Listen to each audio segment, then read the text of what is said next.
What is up, family? We have another Patreon request. One of my favorites, War Heroes. War Heroes 6. Ready for this? Kalshbeu. Kalshbeu. I think I finally said it right. Le Major. I finally said his name right, and it's the last one. I think this is the last one, number 6. Anyway, let's check it out. Let's see what it's like to become a major, or it's about Leo the Major. It's about Leo. It's not about being a major. Okay. He's a war hero. Leo is a war hero, obviously.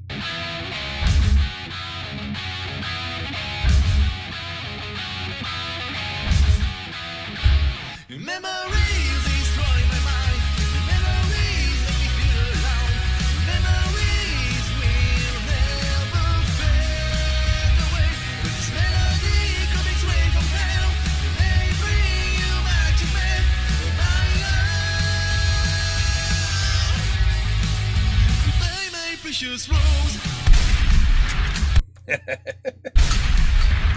Oh, damn. Oh.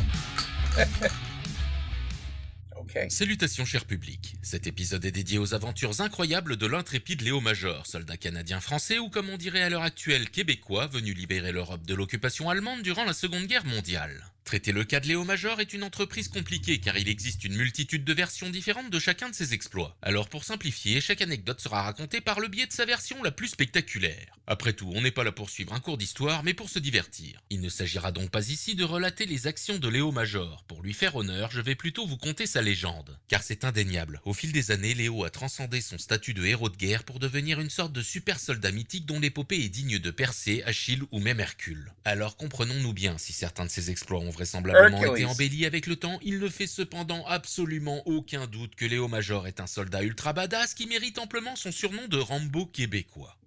Chapitre 1.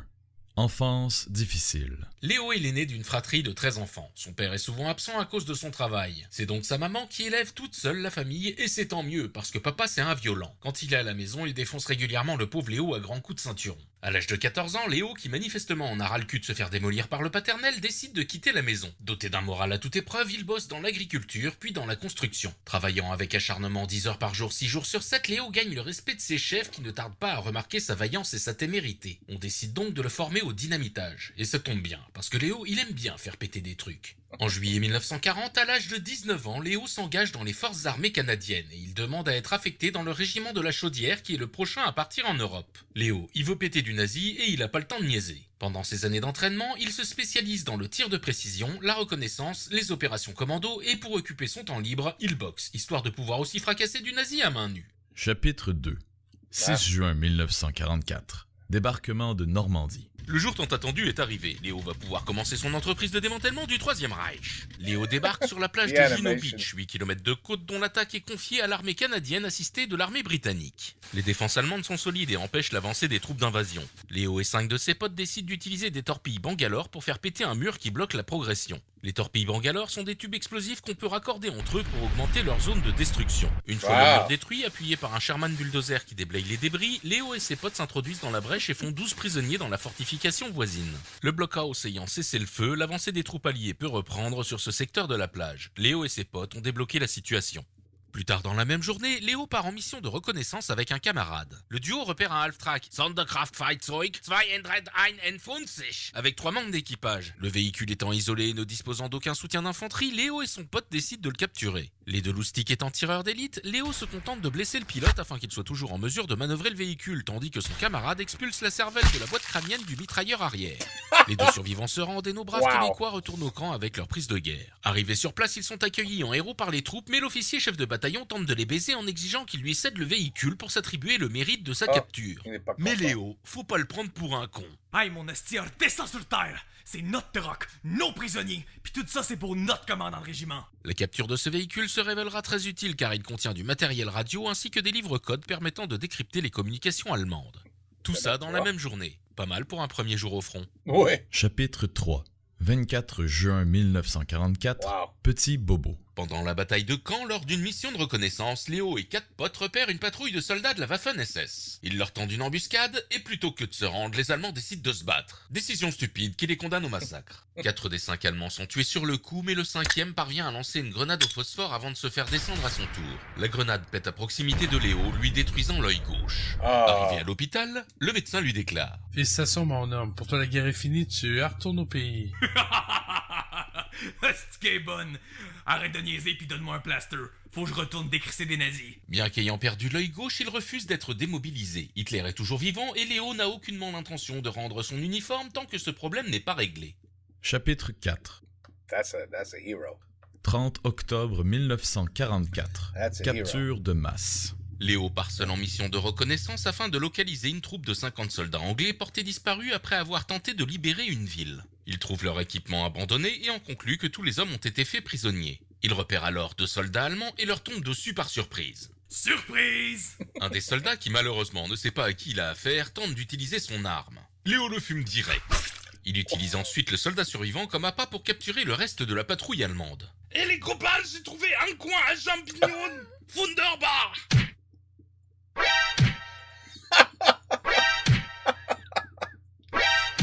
That's Léo great. décide ensuite d'entrer discrètement dans la ville pour mener l'enquête. Il veut retrouver les prisonniers anglais et si possible les libérer. Malheureusement pour lui, après investigation, il découvre que les prisonniers ont été transférés ailleurs. Tabarnak! Tant pis, Léo change de plan. Il bute 3 boches et capture le commandant de la garnison. Il commence alors à parlementer avec l'officier. Tu vas-tu te rendre? Nein! Tu vas-tu te rendre? Nein! Tu vas-tu te rendre? Jawohl, mein Herr! À l'issue des négociations, Léo obtient la reddition de tout le bataillon allemand. Où est-ce qu'il a appris à négocier? Il rentre donc au camp avec une colonne de 100 prisonniers. Sur le chemin du retour, Jesus, this guy's a beast. il croise une batterie de DCA mobile allemande qui fait feu sur les troupes, tuant 7 prisonniers. Heureusement, un Sherman alerté par les tirs intervient et pulvérise le véhicule ennemi. Léo finit par arriver au camp avec les 93 prisonniers restants.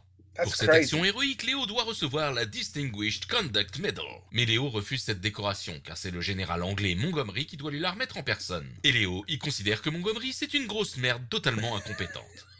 Oh, wow. J'adore I love this guy. ce détail. Oui, Alors, moi il s'agit aussi. là du fait d'armes le plus controversé concernant Léo Major. Beaucoup d'historiens considèrent que cet événement a été largement embelli, voire même qu'il n'a jamais eu lieu. Bon, s'il est vrai qu'escorter une colonne de 100 prisonniers peut paraître irréalisable pour un seul soldat, il faut cependant prendre en compte que tout ça s'est passé à la fin du conflit, et que beaucoup de soldats allemands, notamment parmi les officiers, avaient totalement conscience que la guerre était perdue. Si Léo a eu la chance de tomber sur un officier pas trop con, chose extrêmement rare, il se peut que celui-ci ait préféré livrer ses hommes aux alliés plutôt que de les condamner à une mort certaine dans un combat perdu d'avance. En tout cas, cette histoire ne me choque pas, surtout quand on sait ce qui va suivre. Non, parce que là, c'était seulement l'échauffement. Chapitre 5. 27 février That's just a 1945. Gros bobo. Léo et 2 Un autres gros personnes bobo. se trouvent à bord d'un Bren Carrier, un petit utilitaire chenillé britannique. Le véhicule passe sur une mine anti-char, tuant sur le coup pilote et passager avant, tandis que Léo est propulsé dans la stratosphère, devenant officiellement le premier Québécois dans l'espace. Léo, rentrez maison. Mais l'atterrissage va être rude. Léo s'éclate au sol. Il hérite d'une triple fracture du dos, de 4 côtes cassées et d'entorse aux 2 chevilles. Félicitations, le grand. Tu colles son cœur au pays, la guerre est finie pour toi. Here we go. C'est qu'elle est bonne. Bon, je vais quand même prendre une coupe de day off pour m'en remettre sur le piton. Léo part en convalescence dans une famille hollandaise avant de rejoindre son unité le 29 mars 1945. Wow. Oui, le mec est motivé. Après seulement un mois de repos, il est déjà opérationnel pour repartir des ossets du Spunz. Chapitre 6. The shit that these heroes go through. 13 avril 1945. C'est incroyable. Libération de Zwolle. Les troupes allemandes présentes dans la ville de Zwolle, aux Pays-Bas, opposent une farouche résistance, provoquant chaque jour la mort de nombreux soldats canadiens. Léo et Willy, son meilleur pote, sont envoyés en reconnaissance afin d'obtenir les informations nécessaires pour que l'artillerie puisse pilonner les positions ennemies. Peu après le début de la mission, Willy se fait descendre. La mort de son ami affecte profondément Léo, qui entre dans un état de fureur indescriptible. Il charge les Boches en mode berserker et massacre 2 d'entre eux sous le regard médusé de leurs camarades qui, pris de panique, prennent la fuite. Léo décide de continuer sa mission tout seul. Il entre en ville, capture un soldat allemand et le force à conduire dans les rues. Il tire dans tous les sens et balance des grues un peu partout pour faire croire à l'ennemi que la ville est attaquée par une compagnie entière. Il décide ensuite de prendre d'assaut le quartier général de la Gestapo. Il tombe sur 8 officiers, en dézingue la moitié, tandis que les autres parviennent à prendre la fuite. The animation is the greatest with these. The animation is so good. Léo fait le plein de munitions puis met le feu au bâtiment avant de continuer sa mission. En tout, il va rester 6 heures dans la ville et il va tellement foutre le bordel qu'au petit matin, la garnison allemande est partie. Après avoir pris contact avec la résistance locale, il rentre au camp avec le corps de son ami. Grâce à son intervention, il n'y aura pas de pilonnage d'artillerie, ce qui épargnera de nombreux civils dans cette ville de 50 000 habitants. Pour cet acte de bravoure, Léo Major reçoit la Distinguished Conduct Medal qu'il avait refusée quelques mois plus tôt. Non, mais moi, y a pas de trouble avec ça. Tant que c'est pas Montgomery qui me la remet. Léo Major reste à ce jour le seul soldat connu à avoir libéré une ville tout seul. Tous les 14 avril, une cérémonie a lieu à Zwolle pour honorer les libérateurs canadiens et le premier d'entre eux, Léo Major. Ici, on peut voir le fringant jeune homme de retour à Zwolle lors des festivités organisées pour le cinquantenaire de la libération de la ville en 1995. Si les Hollandais sont si reconnaissants des Canadiens, parce que les Canadiens ont fait beaucoup en libérant leur pays, et en plus sans les détruire trop. L'Allemagne capitule le 8 mai 1945 et la guerre prend fin sur le théâtre européen. Léo, bien que déçu de ne pas avoir tué Hitler lui-même, est tout de même heureux. He's disappointed he didn't kill Hitler himself. Il a accompli sa mission, le Troisième Reich n'existe plus. De retour au Canada, il passe 3 mois dans un hôpital pour vétérans après une opération qui répare son dos qui avait sévèrement morflé. On lui propose de rester dans l'armée, mais n'étant pas très chaud pour continuer une carrière militaire en temps de paix, il retourne à la vie civile. On pourrait croire que les aventures de Léo Major prennent fin à l'issue de la Seconde Guerre mondiale, mais il n'en est rien. Ses exploits sont déjà fabuleux, mais son fait d'armes le plus extraordinaire reste à venir. Accrochez-vous à vos slips, vous n'avez encore rien vu. Quoi? Chapitre 7. 25 juin 1950, c'est reparti pour un tour. La guerre de Corée éclate en juin 1950 et l'armée canadienne désire créer un groupe spécialisé dans la reconnaissance. And he joins. C'est donc en toute logique qu'on fait appel au sergent Léo Major, qui a fait forte impression durant la Seconde Guerre mondiale. On lui offre le commandement de cette unité spéciale en lui précisant bien qu'il n'aura pas d'officier dans les pattes pour l'emmerder. Il prendra directement ses ordres de l'état-major. En novembre 1951, les 10 000 hommes de la 3e division d'infanterie américaine perdent la colline 355 qui tombe aux mains de l'armée chinoise. Il s'agit de la plus haute colline du coin et donc d'une position stratégique d'autant plus importante qu'elle est proche du front. Les Américains ont évacué la position en catastrophe, laissant derrière eux tout un stock de matériel et de munitions. Le haut commandement canadien, qui travaille étroitement avec l'armée américaine, demande à Léo s'il sait comment on pourrait reprendre cette satanée colline. Inquiète-toi pas, je vais te la repogner ta colline. L'état-major donne carte blanche à Léo. Celui-ci choisit 18 soldats qu'il en... Look at these soldiers. That's a good team. That's a pretty good team. Entraîné lui-même et exige qu'après la mission, chacun d'entre eux reçoive une bouteille de rhum et 8 jours de vacances. Le haut commandement accepte immédiatement ces conditions. Ah, Chris. Ils ont accepté trop vite? À avoir su, j'aurais aussi demandé des popounes. La matinée suivante, Léo et ses 18 braves s'équipent de chaussures de sport pour faire le moins de bruit possible. Ils traversent discrètement les lignes ennemies et vont se poster sur la colline 355 que l'armée chinoise a abandonnée pour se replacer sur la colline 227, moins haute, mais plus proche du front. Vers midi, Léo et ses hommes installés en haut de la colline 355 font feu sur l'armée chinoise qui ne comprend pas pourquoi on attaque depuis l'arrière de ces lignes. Les Chinois finissent par se réorganiser et 1 heure plus tard, ils lancent 2 divisions, soit 14 000 hommes, pour reprendre la colline 355. Léo reçoit par radio l'ordre d'opérer une retraite stratégique, mais étant totalement encerclé, il refuse de se replier et préfère tenter sa chance en gardant la position haute. Couillu le gars. 19 contre 14 000, ça fait un ratio de 1 Canadien pour 736 Chinois. Jesus Christ. Je sais pas si vous vous rendez compte, c'est démentiel. Oui. Et pourtant, les Canadiens vont tenir la position. Wow. Alors, le secret de Léo, c'est qu'il est très loin d'être con. À chaque assaut chinois, il demande un soutien d'artillerie intensif sur son périmètre, ce qui a pour effet d'empêcher toute progression de l'armée chinoise. Mais alors attention, les obus ils tombent un peu partout sur la montagne et t'en as qui pètent genre à 50 mètres des positions canadiennes. Les Américains, ils mettent le paquet, ils envoient tout ce qu'ils ont. C'est un véritable déluge de feu que les pauvres Chinois se prennent en travers de la gueule.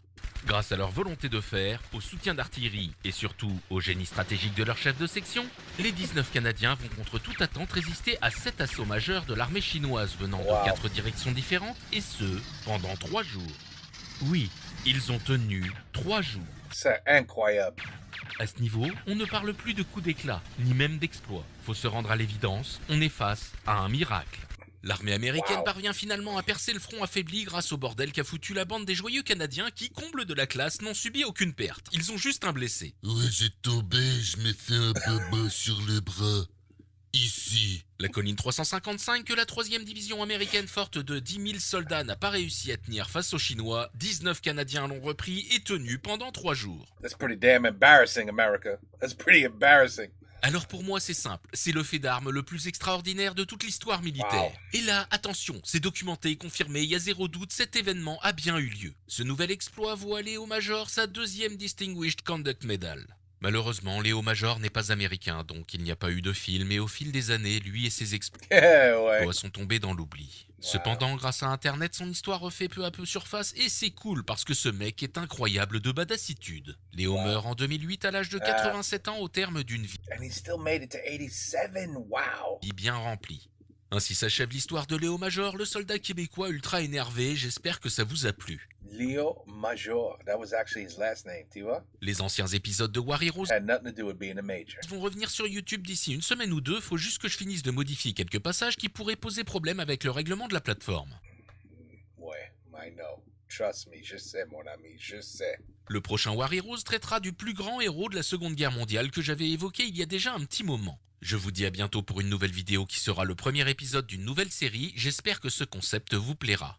And I don't think it came out yet, right? I don't think the new series came out yet. But these are so good. It is so well done. It's brilliant. It really is. The people who are able to do these animations, so much talent. So talented. To make something so serious, so funny, but explained in a professional way, but with humor. I don't know. It's excellent. I love these series. They're so good. Leo Major. You see that? One Canadian had to help like 10,000 Americans that didn't know what the hell they were doing. Unbelievable. Unbelievable. And you're right. You never hear about a story like this. In Canada, you probably will. But anywhere else, you're not going to hear about a story like this.